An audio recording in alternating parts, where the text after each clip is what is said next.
Four takeaways from the quick collapse of the AAF. In news that was unsurprising in its finality yet very surprising in its swiftness, the Alliance of American Football announced Tuesday that it AAF majority. This mess is only starting to untangle itself. But even if the AAF was able to prove that there is enough TV demand for spring football, the league's opening. But what about the actual butts in the seats? Did they warrant all of? It's hard to believe that the financial losses that came with playing in mostly empty arenas didn't add up quickly.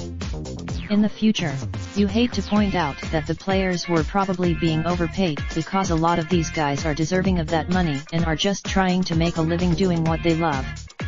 However, we should all want the players to be compensated fairly, but startups often demand smaller salaries for their employees at the start with the promise of potential riches down the road. Perhaps that's what. Do you know that saying about firewood?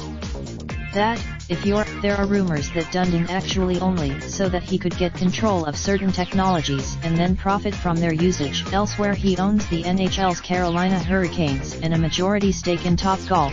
After all, that may or may not. The end goal for the AAF was always to become the NFL's minor league. That was the best they could pretty much hope for, given the NFL's absolute dominance on the market and the many barriers in the league's way.